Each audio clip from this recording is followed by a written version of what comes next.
चलिए सभी बच्चों का बहुत बहुत स्वागत है। बहुत दिनों से इस बैच का इंतज़ार था, आखिरकार वो दिन आ ही गया जब आप सब यहाँ बैठे हैं। किस चीज़ की क्लास के लिए? बीकॉम पार्ट 2 की क्लास के लिए। तो चलिए देर हुआ, परंतु अब जो आपको यहाँ कंटेंट मिलने वाला है उसको पढ़ने के बाद और समझने के बाद आपका जो दिमाग है ये ज़रूर आपको इशारा करेगा कि yes, now we are into the best class. और उसके बाद आपको इस सेगमेंट में भी बहुत मज़ा आने लगेगा। मुझे नहीं पता अब तक आपने क्या पढ़ा, क्या सीखा है, क्या जाना है। मैं बस ये मान के चलूँगा बच्चों कि आप सब कुछ नहीं जानते हैं बस। और जब मैं ये मान लूँगा कि आप कुछ नहीं जानते हैं तो उस परिस्थिति में हमारी जो लर्निंग है वो बहुत अच्छी होने वाली है। और आप भी यहाँ बैठे हैं तो ये सोच के बैठे हैं कि हमें कुछ नहीं आता। तब जब आपकी सीखने की इंटेंशन होगी तो आप बहुत कुछ सीखना शुरू कर देंगे। चलिए बच्चों, ये जो हमारा क्लास है जो शुरू हो रहा है, आप सबको पता है किस चीज़ का शुरू हो रहा है? BCom honours. बीकॉम ऑनर्स बच्चों कौन सा ईयर? बीकॉम ऑनर्स कौन सा year? Second year. Second year, या इसी को कहा जाता है पार्ट 2। क्या कहा जाता है? पार्ट 2। कल की जो वीडियो मैंने YouTube पर डाली थी, उस वीडियो में मैंने आपसे शेयर किया था कि किन किन सब्जेक्ट्स हमको पार्ट 2 में पढ़ने होते हैं। तो एक बार मैं आपको फिर से बता देना चाहता हूं। बहुत सारे बच्चे, मैक्सिमम बच्चे जो हैं पार्ट 1 के भी जुड़े हुए हैं जिनका पार्ट 1 का एग्ज़ाम नहीं हुआ है। तो बच्चों मैं सबसे पहले आपको ये बता देना चाहता हूँ कि आपका पार्ट 1 का एग्ज़ाम होने में भी समय है, 2-3 महीने लगेगा। और फिर क्या होगा कि सेशन थोड़ा सा आपका अभी लेट हो गया है। जो बच्चे 22 से 25 वाले हैं, पार्ट 1 की पढ़ाई आपने नहीं करी, वो टाइम निकल गया है। उसी चक्कर में अगर एग्ज़ाम की चक्कर में हम रहेंगे तो पार्ट 2 का भी ड्यूरेशन निकल जाएगा और पार्ट 1 की तरह आपको पार्ट 2 का भी नॉलेज नहीं हो पाएगा। और जब आप बिना नॉलेज के बीकॉम कर लोगे तो इससे दुखदाई चीज़ जीवन में कुछ नहीं होगा कि आपने बीकॉम जैसी डिग्री को हासिल तो किया, परंतु जब नॉलेज की बात आ रही है तो वहाँ पर आप मात खा जा रहे हो, क्योंकि आपको नॉलेज तो है नहीं, आपने बस परीक्षा पास करी है। और बिहार यूनिवर्सिटी में परीक्षा पास करने में कोई ज़्यादा कठिनाई नहीं होती किसी भी बच्चे को। इस बात से आप भी वाकिफ़ हैं और मैं भी बहुत अच्छे से वाकिफ़ हूँ। तो अगर आप सिर्फ परीक्षा पास करना चाहते हैं तो आपको बीकॉम करने का कोई फ़ायदा नहीं होने वाला है। 3 साल के बाद आपको सिर्फ अफसोस होगा। और अगर आप लोग नॉलेज पॉइंट ऑफ व्यू से इस कोर्स को जो आपने चुना है बड़ी हिम्मत के साथ 12वीं के बाद, तो आपको बहुत सारे इसके फ़ायदे देखने को मिलने शुरू हो जाएंगे। क्योंकि कहा जाता है कि इंसान के अंदर जब ज्ञान भरा होता है तो वो इंसान सबसे ज़्यादा ताकतवर है। ताकतवर इंसान शारीरिक बल से नहीं बनता, बौद्धिक बल से बनता है। देखते हो आईएएस पतला दुबला रहता है, लेकिन आईएएस है तो उसके अंदर पावर है या नहीं है? बहुत सारे पावर हैं। क्यों? वो पावर उसने कैसे पाया? Because of his mental ability, अपनी बौद्धिक क्षमता की वजह से। तो बौद्धिक क्षमता कब बढ़ेगा? तो बौद्धिक क्षमता बढ़ेगा जब आपको ज्ञान होगा, जब आपको नॉलेज होगा, आपके सब्जेक्ट की आपको प्रॉपर अवेयरनेस होगी। उस परिस्थिति में बच्चों आपका नॉलेज जो है वो इंक्रीज करता है। अब चलो ध्यान से ज़रा चर्चा शुरू करते हैं। मैंने सारी बातें कह दी कि मैं ये मान लिया हूँ कि आपने अब तक कुछ नहीं पढ़ा और पार्ट 1 के सारे बच्चे बिल्कुल बेफिक्र रहें। मैं आपकी मदद पार्ट 1 में भी करने वाला हूं। आप ये बिल्कुल नहीं सोचे कि पार्ट 1 का एग्ज़ाम होगा तो फिर मैं पार्ट 2 शुरू करूंगा, तब तक लेट हो चुका होगा। इसके सिवा मेरा दूसरा कोई बैच नहीं आने वाला है। बड़ी मुश्किल से मैंने आपके लिए समय निकाला है 1 घंटे का, तो आपको इसी आवर में क्लास करनी है। वैसे भी आप घर पर तो पढ़ रहे होगे नहीं, अब आपको पढ़ने का एक मौका मिल गया, तो उसमें आप इस बहाने को शामिल मत करो कि मेरा पार्ट 1 का एग्ज़ाम अभी नहीं हुआ है। आप पार्ट 1 के लिए अभी भी नहीं पढ़ रहे हो, यह सच्चाई है। अगर आप मुझसे वाकिफ़ हो तो घर पर मुस्कुरा देना, यस सर हम आपसे वाकिफ़ हैं। तो चलो बच्चों देखो ज़रा, पार्ट 2 बहुत इंपॉर्टेंट रोल प्ले करता है अकाउंटेंसी के अंदर, क्योंकि इसमें 2 सब्जेक्ट्स आपको ऑनर्स के पढ़ने हैं। इसमें बच्चों 2 सब्जेक्ट आपको ऑनर्स के पढ़ने हैं। ऑनर्स के कितने पेपर हैं बच्चों? 2 पेपर हैं, और इसमें 2 पेपर जो हैं बच्चों वो सब्सिडियरी के हैं। 2 पेपर क्या हैं बच्चों? सब्सिडियरी के। और आपको ये बात बहुत अच्छे से पता है, मैं पार्ट 1 का भी सिलेबस डिस्कस कर दूंगा बाद में, और आपको ये बहुत अच्छे से पता है कि 2 पेपर, ये दोनों मेन पेपर हैं, इसमें इसी के नंबर काउंट होते हैं, लेकिन सब्सिडियरी में सिर्फ पास होना ज़रूरी है। मतलब ऑनर्स पेपर को बस एक सपोर्ट चाहिए, और वो सपोर्ट कौन करता है? सब्सिडियरी पेपर, और इसका रोल कितना है? बस आपको इसमें पास हो जाना है। इसका मतलब आपको ध्यान देना है कौन से पेपर के ऊपर? मेन पेपर के ऊपर। और जब सेकेंड ईयर की बात करते हैं तो मेन पेपर में 2 चीज़ें आ जाती हैं, 1 और 2। सबसे पहला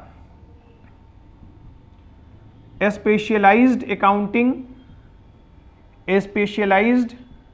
अकाउंटिंग, जिसको आप हिंदी में विशिष्ट लेखांकन भी आप इसको क्या कहते हो? विशिष्टीकृत लेखांकन। और दूसरा जो है बच्चों वो है बिजनेस। दूसरा जो है बच्चों वो क्या है?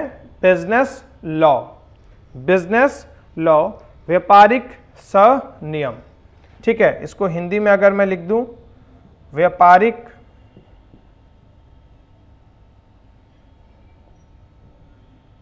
व्यापारिक संनियम। और ये दोनों ही पेपर बच्चों आपकी परीक्षा में, ये भी 100 नंबर का होता है, 100 मार्क्स का, और ये भी 100 मार्क्स का होता है। बच्चों को बहुत तकलीफ होती है इन दोनों ही पेपर के अंदर, लेकिन अब आपको तकलीफ नहीं होने वाली है। बहुत सारे बच्चे क्लास भी कर रहे होते हैं, फिर भी इन दोनों पेपर की प्रॉपर अंडरस्टैंडिंग नहीं हो पाती है, जो रिक्वायर्ड नॉलेज की डिमांड है आज के समय में। तो सबसे पहले तो इन 2 पेपर्स को हम इस क्लासरूम के अंदर कवर करने वाले हैं। मैं पेपर का पैटर्न भी डिस्कस करूंगा कि आपके एग्जाम में पेपर किस पैटर्न पर पूछे जाते हैं, कहां से क्वेश्चन ज़्यादा आते हैं, कहां से क्वेश्चन कम आते हैं। बिल्कुल एग्जाम ओरिएंटेड अप्रोच बच्चों हमारा रहने वाला है।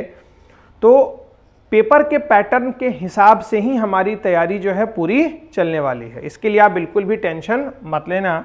और 2 पेपर अगर मैं सब्सिडियरी वाली बात कर दूं, अगर मैं सब्सिडियरी के 2 पेपर की बात कर दूं, तो सबसे पहला एक तो है यहाँ मनी एंड बैंकिंग जैसा एक पेपर जो काफ़ी इंटरेस्टिंग और इजी है, और इकोनॉमिक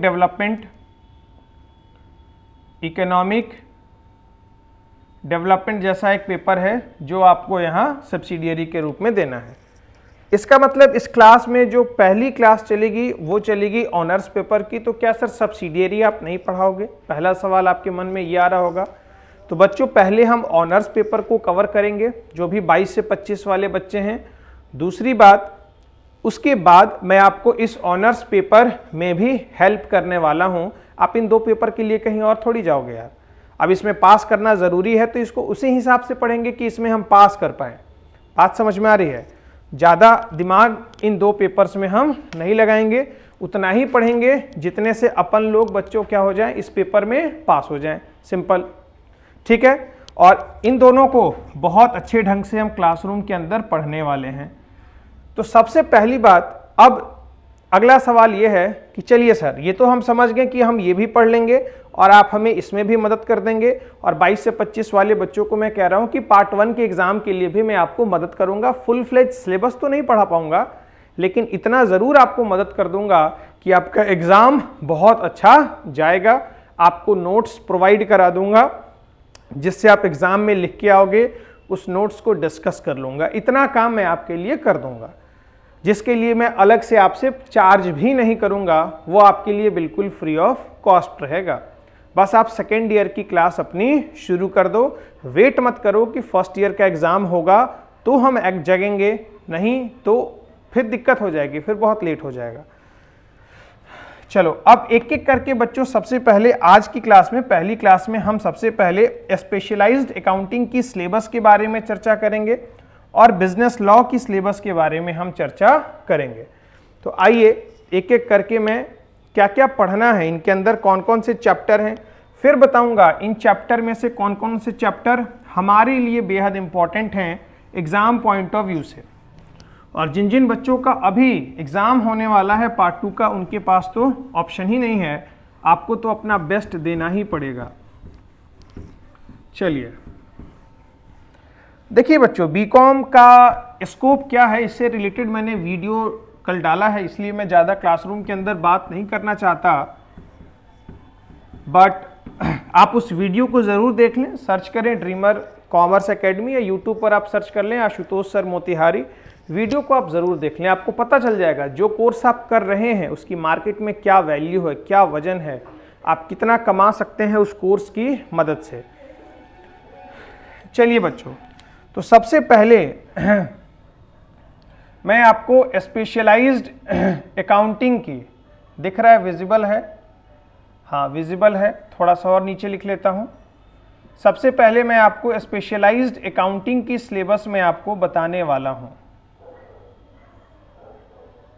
तो आप अपनी कॉपी को खोल लें और कॉपी के अंदर, चूंकि ये पहली क्लास है, तो आपको सबसे पहले सिलेबस लिखना है कि आप हमारे साथ इस अकाउंटिंग की सिलेबस में किन किन चीज़ों के बारे में पढ़ने वाले हो, या आपको कौन कौन सी चीज़ें पढ़नी है। जब तक नीति निर्धारण नहीं होगा ना, आप ये आगे चलोगे कैसे? देश भी चलता है संविधान पर, तो we have to make our constitution. हम विद्यार्थियों को अपना संविधान बनाना है कि हमें पढ़ाई, हमें क्या क्या करना है, ये तो सबसे पहले बच्चों हमें पता होना चाहिए। चलो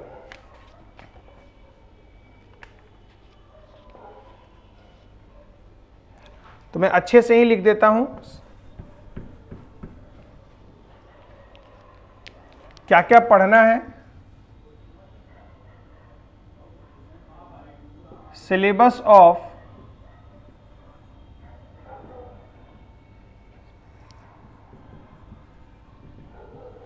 स्पेशलाइज्ड अकाउंटिंग लो, सिलेबस ऑफ स्पेशलाइज्ड अकाउंटिंग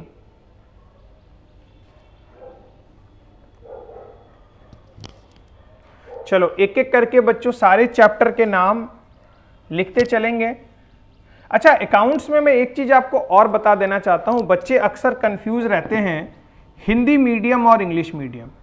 दो तरह के बच्चे हमारे यहाँ कैटेगराइज्ड हैं, Hindi medium plus English medium. तो ये जो बच्चों बैच है हमारा, इन दोनों ही बच्चों के लिए है। आपको जो भी नोट्स मिलेगा ना, वो दोनों भाषा में मिलेगा, बाइलिंगुअल नोट्स मिलेगा। उसका कारण है बच्चों, जिस हिसाब से वक्त बदल रहा है, जो भी बच्चे हिंदी मीडियम के हैं वो बिल्कुल बुरा नहीं माने, ये मुझे कहते हुए कहीं भी हिचक नहीं हो रही कि वक्त के हिसाब से हिंदी मीडियम की डिमांड कम होती चली जा रही है। और अगर आप प्राइवेट कंपनी में बात करो तो वहाँ तो वैल्यू बिल्कुल भी ज़ीरो हो गई है, लगभग। अगर आपको इंग्लिश का नॉलेज नहीं है, अगर आपको नॉलेज का मतलब होता है कि आपको इंग्लिश पर इतना कमांड होना चाहिए कि आप 4 लाइन बोल पाओ और 4 लाइन समझ पाओ, 5 लाइन लिख पाओ, इससे ज़्यादा नहीं। उसमें हम लोग को कोई बहुत महारत हासिल नहीं करना होता, हमारी अंडरस्टैंडिंग बस उसमें होनी चाहिए, शब्द के बारे में पता होना चाहिए, 2-4 लाइन बोलने आना चाहिए, 5-6 लाइन लिखने आना चाहिए, बस। तो मेरा ये ध्यान रहता है, मैंने ये महसूस किया कि अपने यहाँ के बच्चों में सबसे ज़्यादा कमी जो है वो ये है कि हिंदी माध्यम वाले इंग्लिश से बहुत भागते हैं। उसका कारण भी है कि उनको, जब वो हिंदी माध्यम के हैं तो उनका टीचर भी उनको इंग्लिश के लिए मोटिवेट नहीं करता। तो मेरी क्लास में बच्चों आपको सबसे यूनिक चीज़ ये मिलने वाला है कि मैं आपको हिंदी मीडियम के साथ साथ इंग्लिश मीडियम का भी नोट्स दूंगा। आप दोनों को पढ़ोगे, रिलेट करोगे, समझोगे, उससे क्या होगा, उससे आपका नॉलेज इन्हांस होगा, आपका कॉन्फिडेंस बूस्टअप होगा कि यस सर हमें समझ में आ रहा है, और धीरे धीरे आपका इंग्लिश भी इंप्रूव होना शुरू हो जाएगा।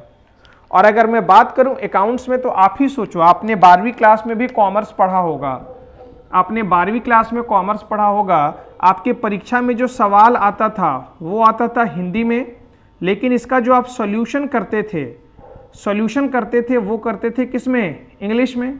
फॉर्मेट जो आपकी किताब जो आपने ली होगी उसमें भी क्वेश्चन दिया होगा हिंदी में, लेकिन जवाब दिया होगा इंग्लिश में।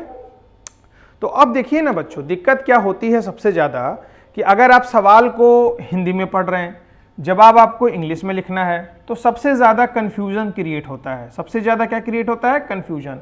और ऐसे में ही आपके नंबर कटेंगे।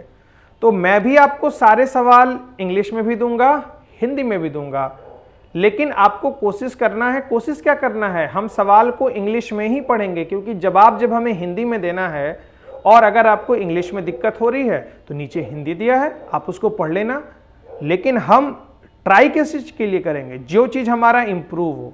अब जब सवाल आप सब हिंदी में पढ़ लिए, किराया लिखना है रेंट, तो रेंट पता होना चाहिए ना। वेतन लिखना है सैलरी, क्वेश्चन में लिखना है सैलरी, तो वेतन को ही लिखना है सैलरी। तो सैलरी जितना हम रिपीट करेंगे, पढ़ेंगे, जितना हमारी आंखों के सामने रहेगा, हमें याद हो जाएगा 2 4 5 क्वेश्चन के बाद। इसीलिए हर हिंदी भाषी बच्चा जो ये मान चुका है कि मेरा इंग्लिश ठीक नहीं है, माफ़ करना बेटा, मैं ये कहना चाहता हूँ कि तुम ये अपने दिमाग से निकाल दो। तुम्हारा इंग्लिश बहुत अच्छा है, बशर्ते उसको किसी ने अभी तक निखारा नहीं। मैं इस क्लास के अंदर निखार दूंगा। आपको जो नोट्स मिलेगा वो नोट्स जो है बच्चों, वो दोनों ही लैंग्वेज में होगा, ठीक है। प्रॉपर क्लासेस इसी तरीके से रेगुलर एप्लीकेशन के ऊपर डाला करेंगे, यूट्यूब के ऊपर बहुत सारी क्लासेस नहीं डलेंगी। इसीलिए आप हमारे एप्लीकेशन को सबसे पहले डाउनलोड कर लें। ड्रीम प्ले स्टोर पर जाएं, सर्च करें ड्रीमर कॉमर्स एकेडमी, और उसमें आप देखेंगे बीकॉम का एक बैच होगा, बीकॉम सेकेंड ईयर करके, उसमें उस पर क्लिक करके आप कंटेंट सेक्शन में जाएंगे, तो कंटेंट सेक्शन में ये वीडियोस आपको वहाँ पर मिल जाएगा। स्टडी मटेरियल PDF भी मिल जाएगा जो आप डाउनलोड कर सकते हो वहाँ से।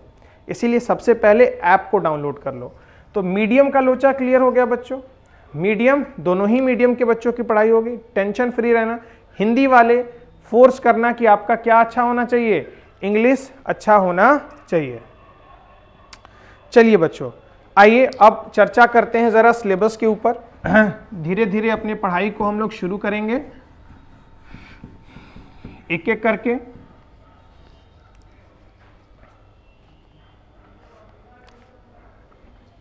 सबसे पहला chapter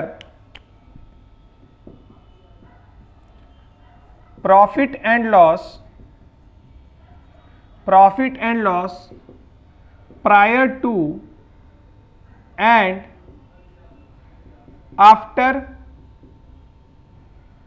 incorporation. Profit and loss prior to and after incorporation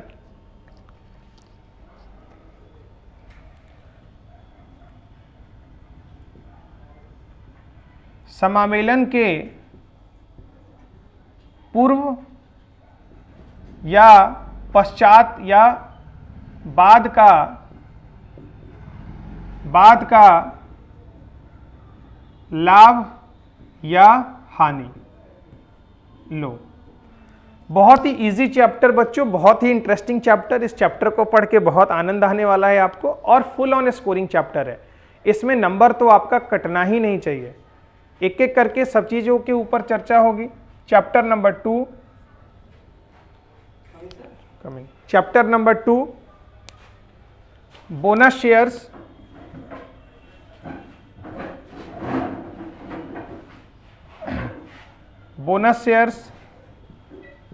bonus अंश पार्ट 2 के हैं आप, निकाल के सिलेबस लिखिए, फिर ऑनलाइन कवर कीजिएगा जो छूटा है आपका।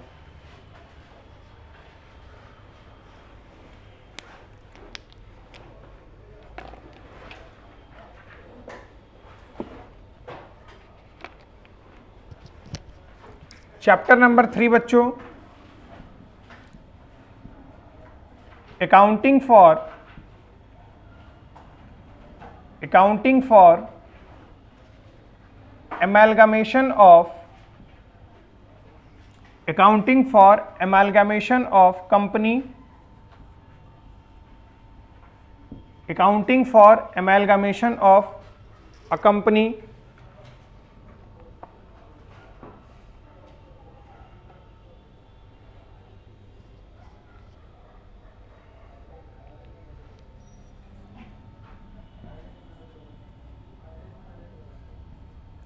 कंपनियों के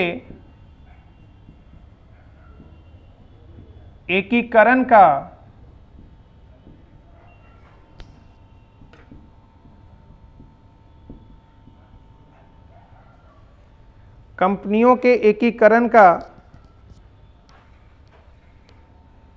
लेखांकन।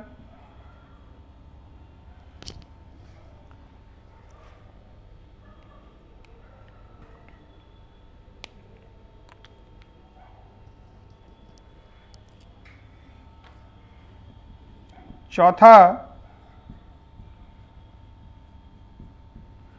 accounting for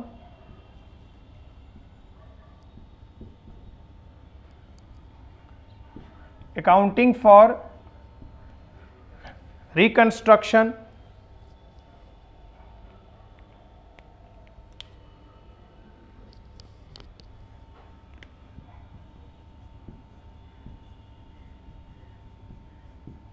पुनः निर्माण का लेखांकन।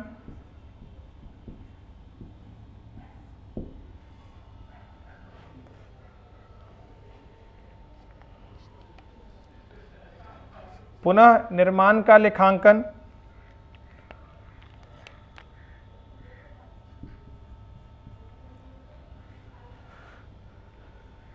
चैप्टर नंबर 5,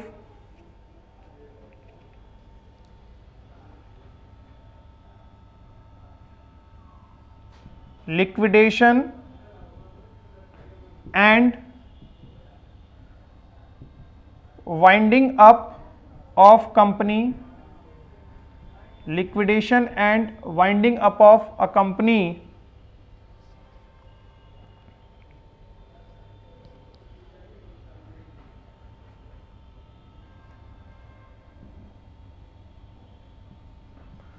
कंपनी का समापन।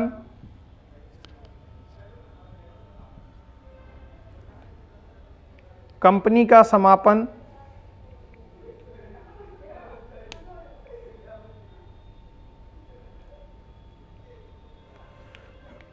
छठा,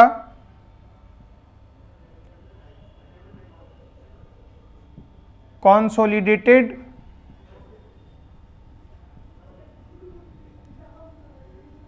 balance sheet of holding company, consolidated balance sheet of holding company।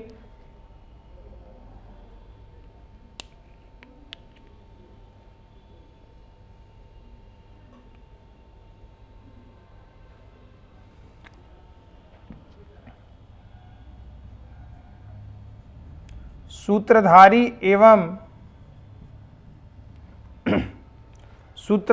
एवं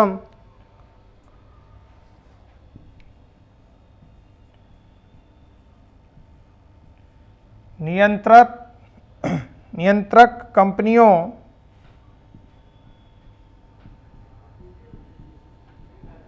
का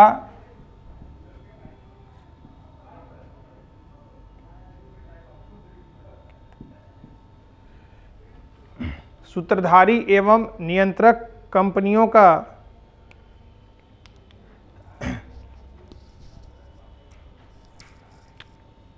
समेकित consolidated balance sheet of holding company।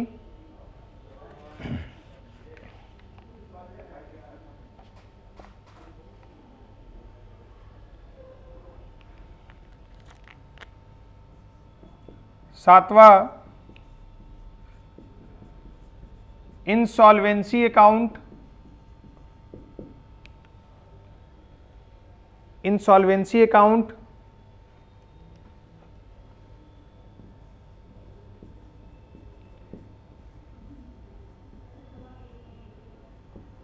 दिवाला संबंधी लेखांकन। 8वां accounting for banking companies, accounting for banking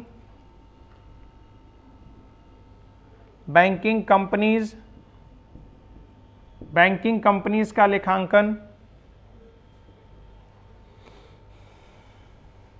और 9th number accounting for non trading institutions, गैर वित्तीय संस्थाओं का लेखांकन। Accounting for non trading institutions. Online के जितने सारे बच्चे हैं ध्यान से लिखेंगे, बिल्कुल विजिबिलिटी है।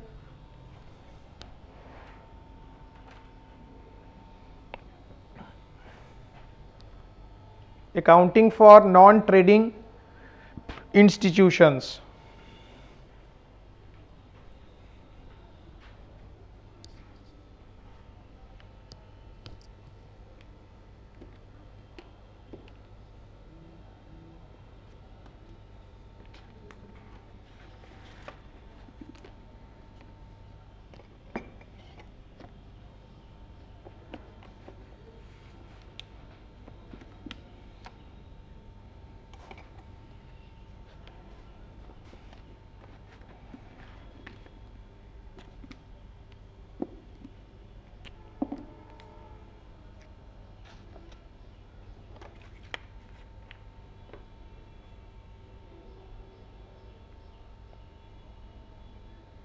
आप लोग का सेशन कौन सा 22 से 25 है?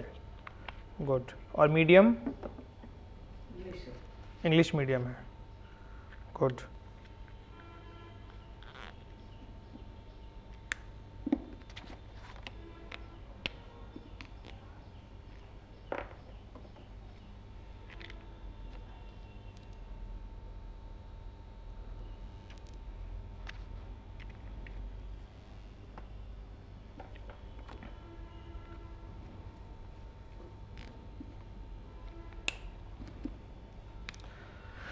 तो ये है टोटल नंबर ऑफ चैप्टर्स जो आपको सेकेंड ईयर के स्पेशलाइज्ड अकाउंटिंग वाले पेपर में पढ़ना है। टोटल नंबर ऑफ चैप्टर्स कितने हैं बच्चों? 9 चैप्टर्स पढ़ने हैं। अब इनमें से कौन से चैप्टर बेहद इंपॉर्टेंट हैं एग्जाम पॉइंट ऑफ व्यू से, तो जरा उस पर स्टार मार्क करते चलेंगे। सबसे पहले profit and loss prior and after incorporation. इससे एग्जाम में हर बार आपके क्वेश्चन पूछता है। Accounting for amalgamation of company, इससे भी पूछता है। बोनस शेयर्स छोटा सा चैप्टर है जिसका वेटेज बहुत कम है।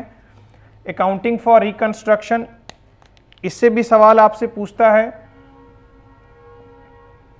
Accounting for reconstruction, accounting for non trading institution, इससे भी सवाल आने की प्रोबेबिलिटी सबसे ज़्यादा रहती है। अकाउंटिंग फॉर बैंकिंग कंपनी, इससे भी सवाल आने की प्रोबेबिलिटी सबसे ज़्यादा रहती है। अगर इन 9 चैप्टर्स में मैं वीवीआई ढूंढ रहा हूँ तो 5 चैप्टर्स मैंने ऐसे निकाल लिए जिनसे सवाल आने की संभावना ज़्यादा रहती है। आप भी स्टार मार्क कर लें।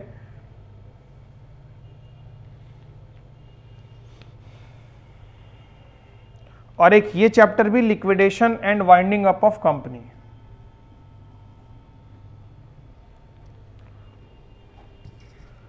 ये 6 चैप्टर्स ऐसे हैं जिनसे सवाल हर बार एग्जाम में देखने को मिलता है हर बार। चलो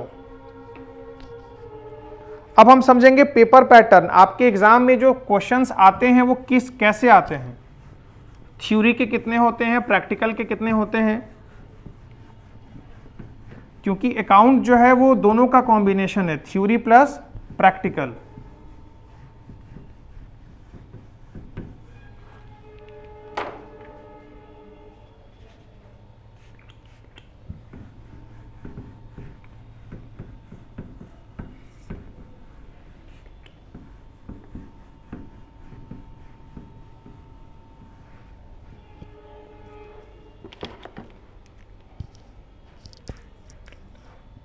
पेपर पैटर्न,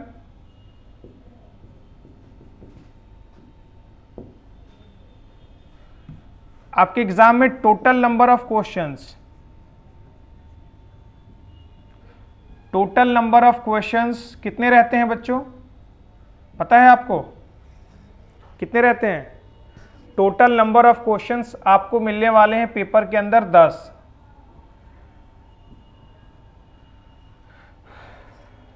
10 क्वेश्चंस। अच्छा, इन 10 क्वेश्चन में से आपको करने कितने हैं? Number of questions to be solved, आपको करने कितने हैं? बिल्कुल आधे। कितने क्वेश्चन? 5 क्वेश्चंस। अच्छा, एक क्वेश्चन कितने का होता है? मार्क्स पर क्वेश्चन, इसका आइडिया है कोई? 20 मार्क्स। एक क्वेश्चन जो रहता है बच्चों कितने नंबर का रहता है? बोल नहीं रहे हो? 20 नंबर का, तो 20 × 5 कितना हुआ? 100 नंबर का पेपर ये लो आपका पूरा हो गया। अब सवाल ये है कि ये जो 10 क्वेश्चन पूछा जाता है ये कैसे पूछा जाता है, तो आओ जरा इसके स्ट्रक्चर को समझते हैं। 10 क्वेश्चन, ग्रेजुएशन के पेपर में नंबर लाना आसान बात नहीं है, लेकिन स्ट्रैटेजी से चला जाए तो नंबर जो है इसमें भी 70-80% आते हैं, बच्चों के आए हैं। ये जो 10 क्वेश्चन रहता है बच्चों, इसमें से थ्योरी भी रहता है और प्रैक्टिकल भी रहता है। मतलब आपको बनाने वाले भी सवाल आएंगे और लिखने वाले भी सवाल आएंगे। लिखने वाले सवालों की संख्या कितनी होगी? तो बिल्कुल आधा, 5 क्वेश्चंस। 5 क्वेश्चन थ्योरी के आएंगे और प्रैक्टिकल के कितने सवाल आएंगे? 5 क्वेश्चंस।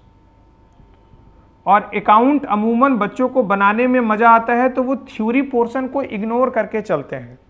और सोच के देखो, अगर आप थ्योरी पोर्शन को इग्नोर करके चल रहे हो तो आप सिर्फ 5 क्वेश्चन की तैयारी करके जा रहे हो एग्जाम में, और इन 5 क्वेश्चन में से आपको लिखने भी 5 हैं। तो कहीं भी अगर थोड़ा सा गड़बड़ाया, एक आध क्वेश्चन में दिक्कत हुआ, तो आपके 20-40 नंबर रिस्की जोन में चले जाएंगे। इसीलिए बच्चों, अपन लोगों को जो तैयारी करनी है वो थ्योरी पर भी करनी है कि अगर आपके को किसी प्रैक्टिकल चैप्टर में दिक्कत आया, कोई प्रैक्टिकल चैप्टर आपको समझ में नहीं आया, जाहिर सी बात है 100% अंडरस्टैंडिंग कभी किसी स्टूडेंट की नहीं होती, सारे चैप्टर पे कमांड भी नहीं होता। कोई चैप्टर हमारा वीक होता है तो कोई बहुत स्ट्रांग होता है। तो हम अपनी स्ट्रैटेजी कुछ ऐसे बनाएंगे कि जो हमारा सबसे स्ट्रांग एरिया होगा सिलेबस को पढ़ने के बाद, वहाँ के क्वेश्चन में से हम एग्जाम में प्रैक्टिकल सॉल्व करेंगे, और जो वीक सेक्शन होगा वहाँ से अपने थ्योरी को रेडी कर लेंगे। मतलब पेपर पैटर्न को देख के ये समझ में आ गया कि थ्योरी प्लस प्रैक्टिकल दोनों को वेटेज बराबर मिला है and both are equally important, और दोनों ही जो है बेहद ज़रूरी है। बच्चा सबसे बड़ा गलती बीकॉम में यही करता है कि वो पूरे साल भर फोकस प्रैक्टिकल पर कर देता है, थ्योरी ना तो वो याद करता है और ना ही वो पढ़ता है, और यही कारण है उसके नंबर कम आने का। और कुछ बच्चा अगर थ्योरी पढ़ता भी है तो थ्योरी ऐसे लिखता है कि मानो रामचरितमानस, राम कथा वो लिख रहा है, ना तो पॉइंट बाय पॉइंट लिखेगा। मैं आपको टेक्निक बताऊंगा कि एग्जाम में थ्योरी आपको कैसे लिखना है, मतलब इसकी प्रेजेंटेशन कैसी होनी चाहिए। ठीक है, पेज भरना है, या आपके भैया ने आपको बताया होगा कि ग्रेजुएशन का मतलब होता है पेज भर के आना, जितना पेज भरोगे उतना नंबर मिलेगा। पेज हर किसी का भरा होता है, लेकिन नंबर तभी भी 70% से ऊपर कभी किसी के नहीं आते ग्रेजुएशन में। कारण सिंपल एक है कि उसने बस पेज भरा है, तरीके से पेज नहीं भरा। वो तरीका मैं आपको सिखाऊंगा और मेरे नोट्स के अंदर भी आपको देखने को मिलेगा। तो अब देखो, 5 क्वेश्चन थ्योरी के, 5 क्वेश्चन प्रैक्टिकल के। अब ये हर स्टूडेंट के जजमेंट के ऊपर डिपेंड करता है कि वो एग्जाम में ये 5 क्वेश्चन जो उसको करने हैं वो किस हिसाब से वो करके आता है। अब आपके पास अलग अलग परमुटेशन कॉम्बिनेशन है। अगर आप, ये रहा थ्योरी, ये रहा प्रैक्टिकल, अगर आप एग्जाम में 2 थ्योरी के क्वेश्चन करते हो तो 3 प्रैक्टिकल करोगे, 3 करते हो 2 प्रैक्टिकल करोगे, 4 थ्योरी करोगे तो 1 प्रैक्टिकल करोगे, 5 थ्योरी कर दोगे तो प्रैक्टिकल 0 हो जाएगा। ठीक है, और एक कॉम्बिनेशन और बन रहा है कि अगर आपने एग्जाम में सारा प्रैक्टिकल कर दिया तो थ्योरी आपका क्या हो गया, 0। अब बताओ इनमें से कौन सा कॉम्बिनेशन बेस्ट है। सबसे पहली बात, ये दोनों कॉम्बिनेशन तो बहुत ही वाहियात है मेरे हिसाब से कि तुमने या तो सारे प्रैक्टिकल कर दिए या तुमने सारे थ्योरी कर दिए। तो अगर इन दोनों को तो सबसे पहले चैप्टर से हटा दो, क्योंकि इन दोनों में अगर आपका प्रैक्टिकल एक गलत हुआ तो सीधा 20 नंबर साफ हो गया और एग्जामिनर भी उतने नंबर नहीं देता। तो मेरे हिसाब से ये जो बीच के 2 कॉम्बिनेशन है, मतलब 2 प्रैक्टिकल 2 थ्योरी तो 3 प्रैक्टिकल और 3 थ्योरी तो 2 प्रैक्टिकल, इन 2 कॉम्बिनेशंस के साथ अगर आप चलोगे तो आपका पेपर का स्कोर जो है बाकी बच्चों के मुकाबले थोड़ा सा डिफरेंट जरूर होगा। चलो इसको भी लिख लो जरा, पेपर पैटर्न को भी लिखो।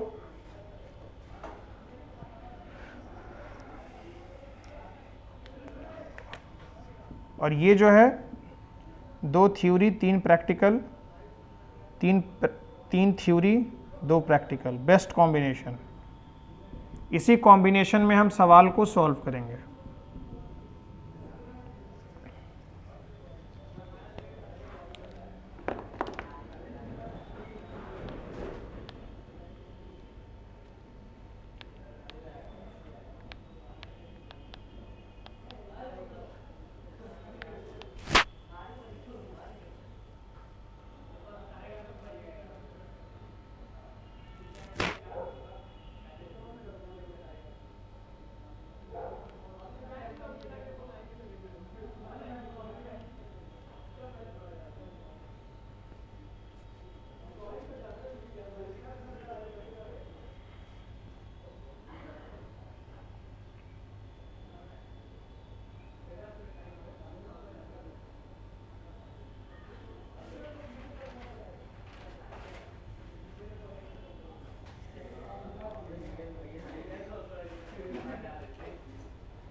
चलो तो आज के लिए इतना ही रहने देते हैं। कल की क्लास में हम लोग इससे ज़्यादा नए चैप्टर को शुरू करेंगे। सबसे पहला chapter profit and loss prior to and after incorporation.